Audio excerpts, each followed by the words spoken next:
The US Navy today is the strongest navy in the world. This is partly due to the fact that other nations simply can't afford the colossal military spending required to field a navy that can compare. As a result, in addition to its record number of aircraft carriers, the US Navy features equipment that one could only find in science fiction movies. Let's take a closer look at what kind of armament the US installs on its ships. In this video, you'll learn what kind of missiles US ships are armed with. We'll tell you about the most modern forms of long-range weapons, such as universal ship installations, innovative railguns, and powerful lasers, weapons that may soon change the face of warfare dramatically. At the very top of our list is the 76.2mm OTO Melara 76 naval gun, originally from Italy. It was adopted by the US Navy back in 1975 and is still in active use on various ships, such as frigates, corvettes, patrol boats, destroyers, and squadrons. The system is extremely compact, allowing it to be deployed on even the smallest warships. The high rate of fire and variability of ammunition made it capable of close-in point defense as well as air and ground support. The OTO Melara 76 uses armor-piercing, incendiary, and fragmentation projectiles. If necessary, a guided projectile capable of destroying maneuverable anti-ship missiles can be engaged. To conceal the cannon on a ship, it can be installed inside an invisible dome. That way, the enemy won't even be able to tell where the shell came from. The Mark 38 is based on the M242 Bushmaster, a 25mm automatic gun developed by McDonnell Douglas engineers. It wasn't by chance that the engineers chose the M242. It was chosen for its design, which allows the chain gun to fire almost non-stop, varying its rate of fire from single shots to its maximum safe rate of fire, depending solely on how quick pressure drops in the barrel after firing along with the mechanical endurance of the unit. In addition, the short barrel makes installation of the armament inside the turret much easier. The gun is used by the US Navy on warships for defense against light surface targets as well as coastal targets. In extreme cases, it can also be used for assault. The gun has undergone a number of upgrades, resulting in an increased rate of fire, which allows for more effective use in combat. The Phalanx CIWS, also known as the Phalanx, is a ship-based anti-aircraft artillery system that entered service with the US Navy slightly before the Mark 38 in 1980.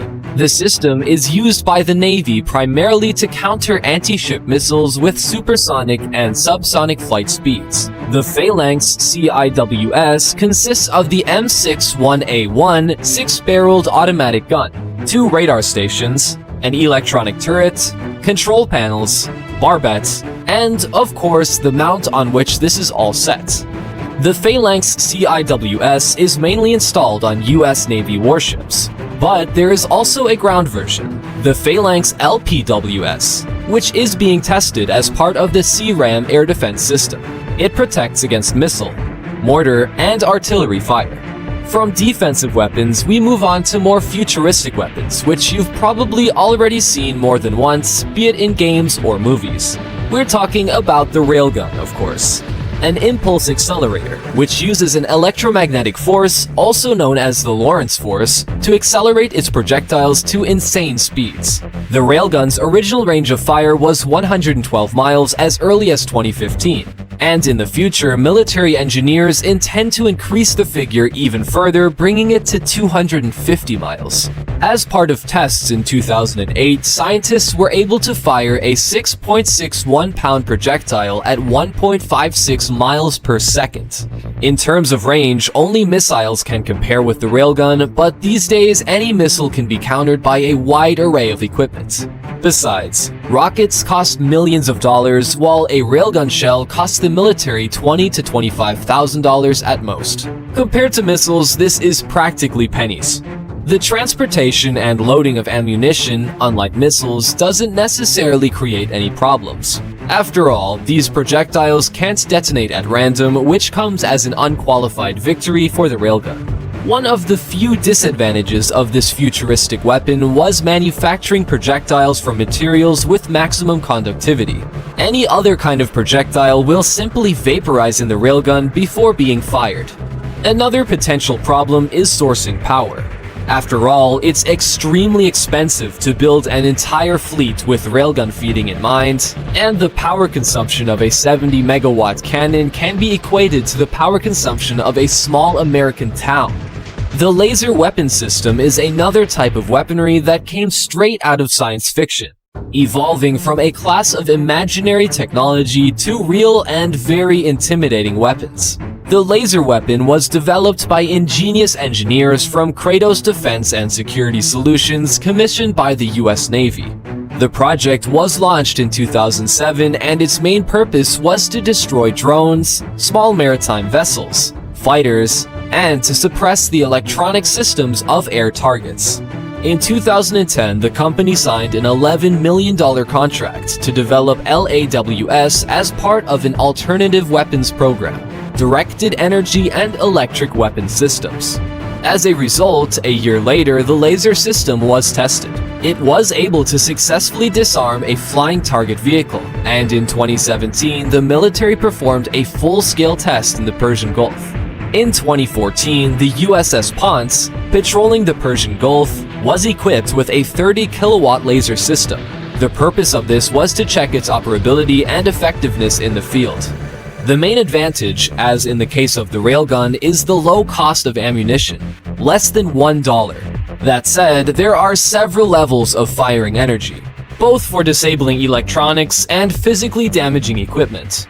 The Mark 45 is a versatile remote-controlled torpedo designed to hit targets at long range. The main targets of this type of torpedo are fast submarines and surface objects. The projectile is equipped with an active and passive guidance system to engage targets quickly. But the cherry on top is the multiple attack system used by the torpedo. If it suddenly loses its target, the Mark 45 will rescan the area, find its target, and attack it again. Until 2008, 7 modifications of this weapon were created.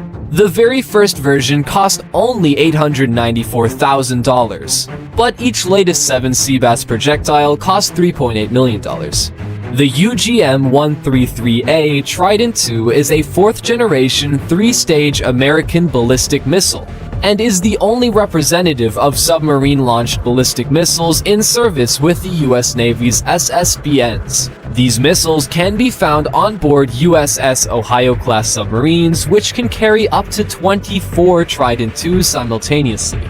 These missiles currently make up for about 52% of the US strategic nuclear forces. The Trident II is capable of covering over 7,000 miles, allowing it to reach anywhere in the world.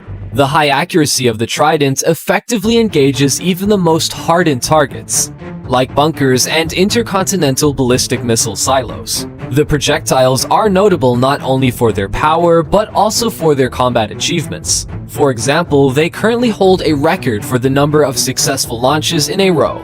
And because of their high reliability, the United States plans to use them at least until 2042. Tomahawk Missile Block 5 is the latest short-range, multi-purpose, high-precision subsonic cruise torpedo modification. Development of the Tomahawks began in 1972 as part of a renewed program for cruise missiles by the US Army, which at the time was heavily impressed with the USSR's success in this field. The development resulted in the first surface flight tests from the USS Merrill in 1980, and by 1982 the missile was completed.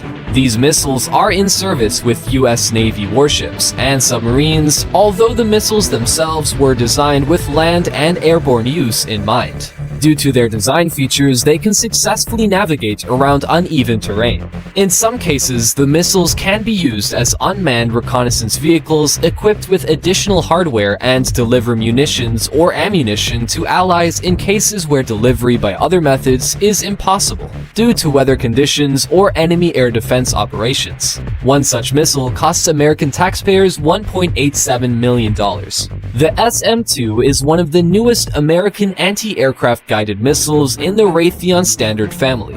Combat ships are equipped with such missiles, and today, they can be seen not only in the US Navy, but also among many US allies around the world. One of the main differences of the second version was the new combined guidance system. It eliminated the need for the Army to have a radar beam accompany the projectile to constantly illuminate the target throughout the missile's flight.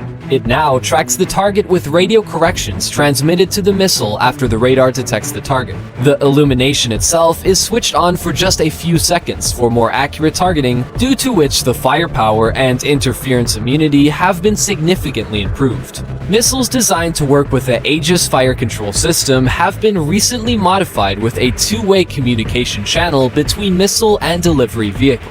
Thanks to this, the military was able to control the flight of the SM-2 during its march, optimizing its trajectory and leaving its target with no chance to evade the projectile. A single SM-2 launch costs the US Navy about $409,000. SM-3. The legacy of the first versions didn't come in vain, as the American company Raytheon followed the previous versions with its next brainchild, the SM-3 surface-to-air guided missile. Like its predecessors, it is mounted on destroyers, cruisers, or assembled as ground installations. This version has its own kinetic warhead and is guided automatically by a high-resolution homing infrared warhead. It can even withstand dangerous weapons, such as ballistic missiles and interballistic missile warheads. For example, in 2001 to 2002, the missile was able to successfully intercept a simulated ballistic missile warhead at an altitude of 155 miles. And in 2020, the experiment was repeated by launching the SM-3 Block 2A, which destroyed a test target near the Hawaiian Islands. Another aspect of missile technology that has undoubtedly evolved alongside the missiles is the price. One SM-3 cost the United States a pretty penny, specifically $10 million to launch the SM-3 Block 2B. And the SM-3 Block 2A is even more expensive at $18 million. What do you think about modern weapons? Will railgun lasers be able to outlast other weapons for the foreseeable future thanks to their performance and more affordable price? What impressed you the most? Be sure to share your thoughts with us in the comments. Also, if you enjoyed the video, don't forget to like it, subscribe to the channel, and enable notifications to stay tuned. See you soon.